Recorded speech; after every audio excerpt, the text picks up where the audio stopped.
Estamos compartiendo con ustedes hoy un análisis sobre lo que ocurre en la hermana República de Nicaragua, por qué está pasando lo que pasa y, bueno, cuáles podrían ser las posibles soluciones a una salida política de esta difícil situación político-social que vive Nicaragua.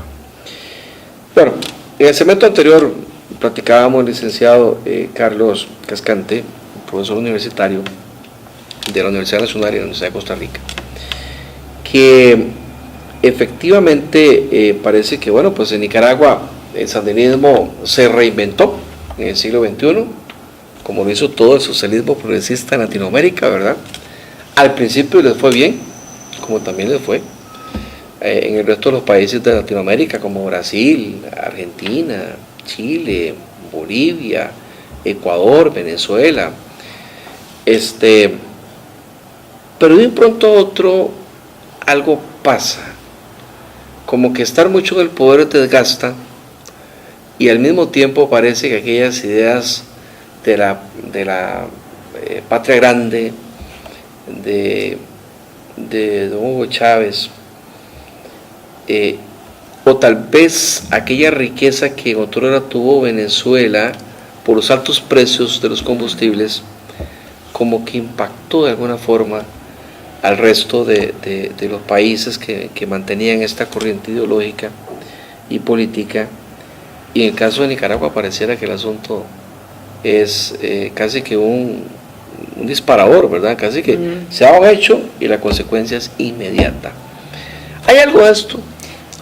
¿Y qué otras cosas más le podemos agregar para entender por qué está pasando en Nicaragua lo que está ocurriendo ahorita? Vean, el entorno internacional es claro que Venezuela lideraba esa nueva opción de izquierda en el Caribe. Claro.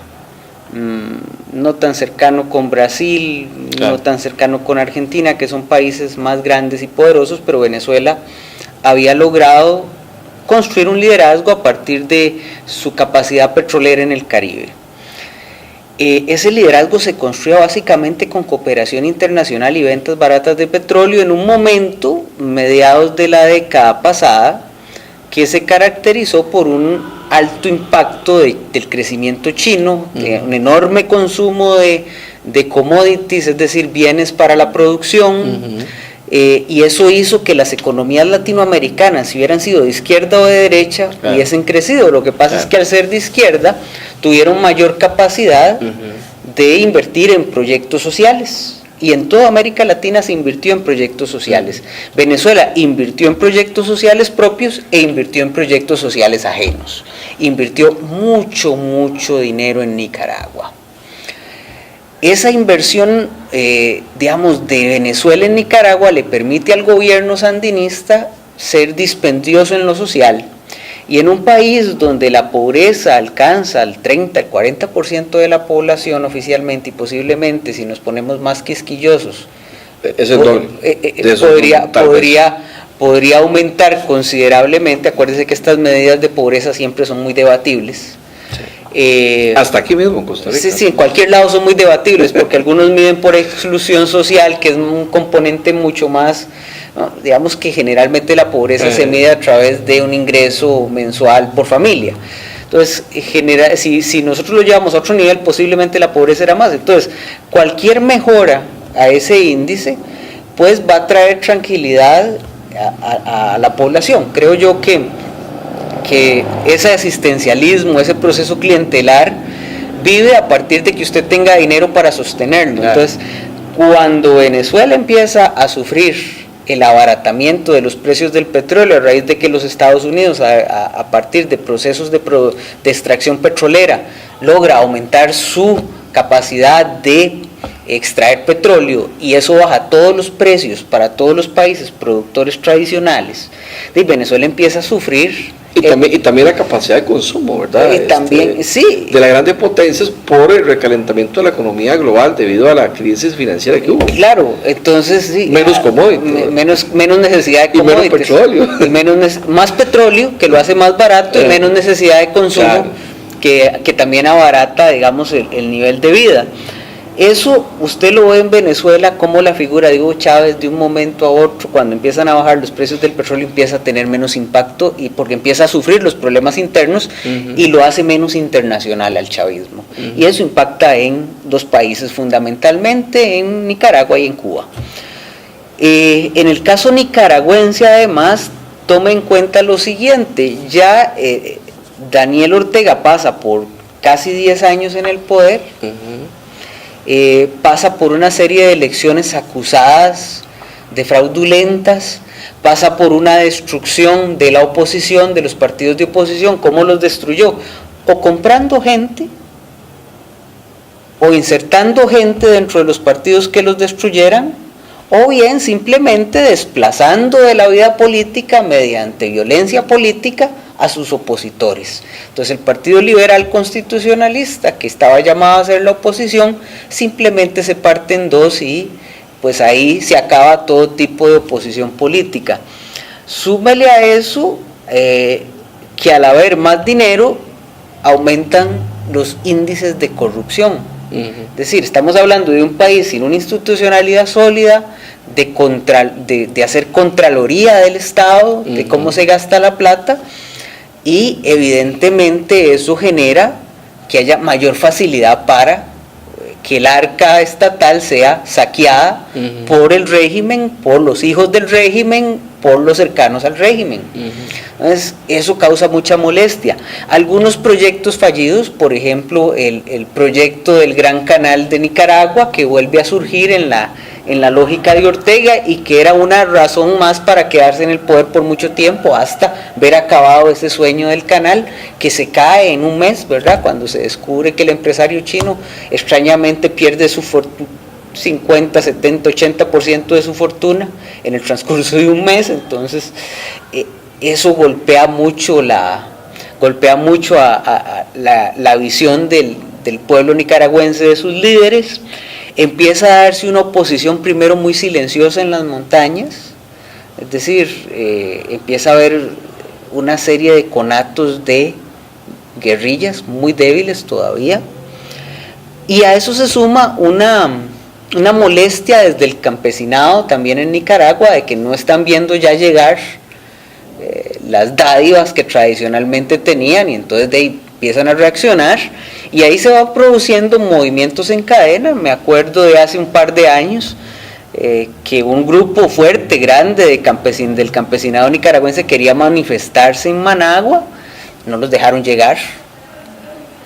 A partir de ahí el gobierno de Ortega empieza a hacer gasto militar no hacia afuera. Uno entiende que el gasto militar del orteguismo era hacia adentro, era un proceso de intimidación interna, y de hecho lo empiezan a hacer cuando empieza a debilitarse toda esta armazón política y económica que ellos tenían, y que eso sí parecía que iba a resistir más los embates, y que el decreto lo que provoca es una manifestación de los pensionados nicaragüenses, a la que nadie le hace caso, ni siquiera la toman en tele, pero moviliza al sector quizá más descontento con el orteguismo, con el sandinismo, que son los jóvenes universitarios, que creo yo que en su visión de mundo está una Nicaragua democrática. Y el hecho detonante fue el decreto. El decreto lo que moviliza es a los pensionados, que son invisibilizados e incluso garroteados por el gobierno, y eso moviliza a los jóvenes en una reacción ok, ya es suficiente. Ya no más. ¿Cómo se une la oposición? Porque es algo que a mí me llama la atención. El sandinismo había debilitado la oposición, ya sea porque o los metió, o los dividió, o yo qué sé. Pero, vaya, es en las universidades, en las aulas universitarias, donde un grupo de muchachos dicen, no, esto no tiene ni pie ni cabeza ni va para ningún lado. Juntémonos y manifestémonos y opongámonos a esto. Los pensionados llegan y le dan la razón, al igual que el resto del sector público. A mí me llama la atención dos cosas. ¿Cómo es que se une la oposición? Porque ahora es muy fácil entenderlo, sí. Pero hace un mes no era así. Y lo otro, que es una pregunta que siempre nos hemos hecho, ¿por qué el gobierno reacciona con tanta ira? Con violencia. Desde un principio, ¿sí? ¿Por qué ese arrebato de violencia al estilo de guerra de guerrillas? Vamos a ir a atacar la guerrilla para amedrentar y para opacar a estos, si me lo permite, con todo respeto, malcriados que quieren venir a imponernos una agenda. Vea, creo yo que afectaban, o en la visión de estos jóvenes estaba varias cosas, que ya lo hemos visto en varios procesos de levantamientos de personas jóvenes en el mundo. En primer lugar, una sensación de futuro incierto, es decir, gente que se va a graduar como profesional pero que no va a encontrar trabajo. No hay nada más desesperante que un universitario sin trabajo. Y no hay nada más desesperante para un joven que sientan que el país donde viven no les pertenece y que ese país no es para ellos. Eso es fatal. Sí, y que no hay forma de salir de este gobierno porque electoralmente no hay posibilidades. Ya se habían visto procesos de delincuencia electoral y de corrupción electoral ya en 3 elecciones distintas. Entonces la visión de que por un mecanismo democrático vamos a salir de esto no se acaba. Frustración absoluta. Y produce un levantamiento, creo yo que ahí también tienen que ver mucho la capacidad de las redes sociales, de que estos jóvenes se logran construir liderazgos entre sí y se levantan contra el gobierno haciendo enormes manifestaciones, y la reacción violenta del gobierno provoca que la población en general trabajadora nicaragüense, que también ya está harta del gobierno, que ve sus posibilidades de pensión, tocar las pensiones tiene un componente de futuro muy difícil de entender, ¿verdad? Es que la gente dice, bueno, es que van a rebajar las pensiones. Es que rebajar las pensiones significa para las personas que ahora están trabajando para una pensión que no van a tener pensiones. El sistema de seguridad social es algo muy delicado porque juega con las expectativas futuras de la gente que está ahora trabajando, y eso provoca que ya en masa los trabajadores nicaragüenses, y un país con mucho desempleo también, creen un frente común organizado, medio organizado, no tan organizado, que se levanta contra el gobierno, y que el gobierno reacciona virulentamente. ¿Y por qué? O sea, veía el gobierno que esto iba a ser serio y que lo mejor, yo creo que la estrategia era ser duros desde un principio. Es difícil, ¿verdad? Porque esto está como en caliente y es difícil ver todas las perspectivas. Yo creo que sobre el gobierno a la hora de tomar decisiones pesaron 2 factores. Número 1, ser violento para evitar nuevos levantamientos y creer que con ese nivel de violencia... Dar un escarmiento. Eso, exactamente, dar un escarmiento, y que eso iba a echar para atrás todo tipo de manifestación y que se iba a disolver. Y número 2, lo otro que pesó fue la idea de que eran escaramuzas, no que era un gran movimiento. Se subestimó una mala lectura del actor y del contexto. Ellos creo que no dimensionaron claro, que el levantamiento de jóvenes iba a ser en todas las universidades de Nicaragua, que era un actor que se iba a movilizar y que era un actor que iba a ser muy valiente de soportar los muertos. Y los muertos ahora son los que legitiman y mantienen a este grupo. Es correcto. ¿Qué hace la empresa privada y el clero? Muerto el rey, viva el rey. Yo me voy para donde está el poder. Yo creo que sobre los otros actores hay algunas cosas interesantes. La iglesia nicaragüense, si bien las altas jerarquías llegaron a un acuerdo con Ortega, no todas las jerarquías estaban de acuerdo con llegar a ese acuerdo con Ortega, pero estaban en debilidad frente a las otras. Claro. Y otro elemento adicional es que la iglesia nicaragüense sabe cuál es su nivel de importancia dentro del aparato político nicaragüense, es decir, ellos son buenos políticos. Claro. Y logran darse cuenta que están ante una situación que pueden aprovechar para revalidar su poder político en Nicaragua contra las otras denominaciones religiosas que van creciendo, pero que no tienen ese nivel de experiencia política para afrontar una cosa de esta. Es que la iglesia ha mediado en Nicaragua durante 100 años de historia. Entonces eso se traslada de generación en generación de obispos. Uno de los 9 comandantes era Humberto Cardenal. Entonces el Papa lo regañó cuando llegó. Sí, pero ese nivel, o sea, el ser un actor político y tener experiencia política no se gana de la noche a la mañana. Entonces la iglesia en Nicaragua comprende su papel político. Ok, en un par de minutos, 2-3 minutos, porque ya se nos acabó el tiempo, la pregunta para el futuro programa, porque esto va a seguir, esto apenas está empezando. De momento en el horizonte, ¿qué se ve como una salida para Nicaragua? Se habla de adelantar las elecciones, se habla de llegar a un acuerdo político donde no hayan castigado, ni modo, los muertos quedarán, pero sí que se vayan los Ortega adelantando las elecciones. ¿Lo ves así? ¿O falta algo más? Vea, ¿O no lo ves de esa manera? Vea, la negociación en esos términos fracasa, van a una comisión mixta que no sabemos cuándo dará resultados. Evidentemente la salida lógica es adelantar elecciones, para eso se requiere un acuerdo político nacional, ya los empresarios han dicho que esa es la salida. La salida del presidente del Consejo Nacional Electoral de Nicaragua revela que se puede ir hacia esa transición, pero el asunto va con la negociación de la vida y las fortunas de los actuales gobernantes de Nicaragua y si están dispuestos a salir. Yo creo que ellos estarían dispuestos a salir si se garantiza vida y fortunas. Vida y fortuna. Y impunidad. O sea, no ir a la cárcel, déjeme que esté con mi fortuna y déjeme latente un futuro, todo el futuro político. Pero yo no sé, a como están decrispados los ánimos de la oposición, que ya es todo el pueblo de Nicaragua, los empresarios, yo creo que los empresarios estarían dispuestos a la impunidad, pero yo no sé si la fuerza motriz de la presión, que son los estudiantes, la parte social, están exactamente, los conglomerados sociales estarían de acuerdo en la impunidad. Porque llama la atención la forma en que los jóvenes le gritan en la cara al presidente Ortega y a la señora esposa. Pero Carlos, que eso es normal en todo este tipo de procesos. Digamos, no es agradable, pero es normal. Es decir, siempre los que motivan los movimientos políticos no quieren negociaciones, quieren que se vaya el gobierno y que lo sancionen. Sí. Todo proceso de paz pasa por un acuerdo, y todo proceso de transición política pasa por un acuerdo de evitar o garantizar cierto grado de impunidad a los que estuvieron dentro, porque nadie va a negociar para salir si le da lo mismo quedarse y pelear que salir bien. Entonces ese esquema de negociación lo veo incluso normal y se da en todo tipo de estos procesos de transición política. ¿Cuánto tiempo pasará para más o menos tener una idea de qué irá a ocurrir, en qué irá a parar este asunto a corto y mediano plazo? Yo creo que tenemos que dar tiempo a ver qué ocurre con la comisión mixta. Un mes. Clave. Esa es la clave para ver si llegan a un acuerdo.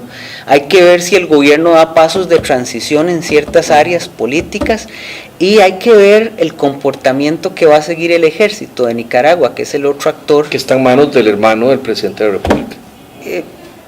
Humberto está en Costa Rica. Humberto está en Costa Rica y aquí tiene sus negocios. Está en manos de gente cercana al orteguismo, pero han sacado comunicados diciendo que ellos no van a hacer represión política. Okay. Hay que leer, sí. ¿Te da temor que en Nicaragua pase lo que ocurrió en Venezuela, que más bien lo que se hizo fue que Maduro ganó tiempo con las negociaciones? Que se extienda, sí, es factible. Lo que pasa es que el entramado político de Nicaragua, que no tiene petróleo, es muy distinto al entramado político de Venezuela, que sí lo tiene. Es decir, lo que ha sostenido a Maduro es que ni la Unión Europea ni los Estados Unidos han cerrado la llave del petróleo, que es la única forma que le entra plata al gobierno. Y no lo hacen porque se perjudicarían en grande sus empresas y sus intereses. En Nicaragua no hay petróleo, entonces no hay ninguna llave que cerrar. Entonces la presión internacional mediante sanciones al régimen, sanciones al país, sí pueden volver la situación insostenible. Claro. Entonces son diferencias muy claras. Bueno, por eso invitamos a Carlos Cascante, ¿verdad? Precisamente a un experto que nos dará una visión distinta, diferente de lo que ustedes comúnmente han escuchado y visto en los medios de comunicación de nuestro país sobre el tema de Nicaragua, donde vemos tomas de muertos, heridos, golpes, balazos, y muchas conjeturas más y análisis cortoplacistas de un decreto que se aprueba y que después se quita, y que una ley, y que las pensiones, y que esto y que lo otro, pero en realidad el tema de Nicaragua es algo más amplio, más complejo. Carlos, muchas gracias. Con mucho gusto. Por acá. Muchas gracias. Y de verdad que esperamos que pronto volvernos a ver para ampliar más de este tema. Usted que representa de alguna forma la universidad pública de nuestro país, tanto la Universidad Nacional como la Universidad de Costa Rica. ¿Verdad que es un gusto tenerte por acá? A la orden. ¿Querrás decir? No, a la orden. Esperamos que... Gracias a usted por su compañía. De esta forma esperamos llevarles un vistazo diferente del contexto político social de la hermana República de Nicaragua, que tendrá efectos, no alcanzó el tiempo para analizar ese detalle, los efectos que puede tener nuestro país y el cuidado también del manejo de la política exterior de este gobierno. Gracias y buenas noches. Después de que fumas, el tabaco queda por horas, incluso días. Queda en las cortinas, en la ropa, los sillones, en las alfombras, en mis juguetes y me hace daño. El humo se va, el tabaco queda. Que la casa y el carro estén libres de tabaco. Caja Costarricense de Seguro Social. Ay, ¿cómo llegué aquí? Aquí todos juntos y revueltos. Uy, ni que te fueras a quebrar. Mira quién habla, el más cuadrado. Yo solo ando aquí, de viaje perdido. Tranquilos, ahorita los ponen a todos en su lugar. Shh, shh. Ahí viene alguien. Aquí los dejo. Voy para el azul, cuidado, voy también. No, ahí no, en el verde. Tan fácil como reducir, separar y reciclar. Teleplus Digital, los mejores canales al mejor precio. Más de 50 canales por solo 10.500 colones al mes. Con Teleplus Digital podrá disfrutar de señal calidad digital, más tecnología y los mejores canales, con cobertura en toda el área metropolitana. Teléfono 2286-3344 o 905-123-4567. Correo electrónico ventas@plus.cr. WhatsApp 6046-1086. Teleplus Digital, calidad impecable a un precio increíble. Porque creemos en la paz, en la naturaleza y en nosotros mismos. Pronto seremos campeones del mundo si podemos meterle un gol al cambio climático.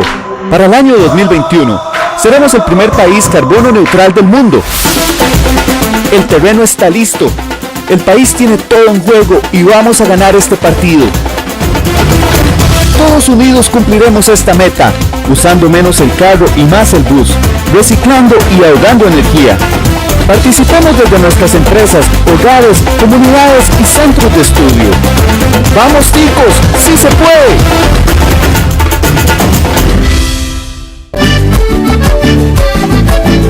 Hemos llegado al final de un encuentro más con la realidad de nuestro país, en compañía de los periodistas Carlos Garro, Ana Vega y sus invitados. Su cita es todos los jueves de 6 de la tarde a 7 de la noche por su canal, Canal 54 y la 1360 AM, en este espacio informativo donde su opinión vale. Te esperamos. Buenas noches.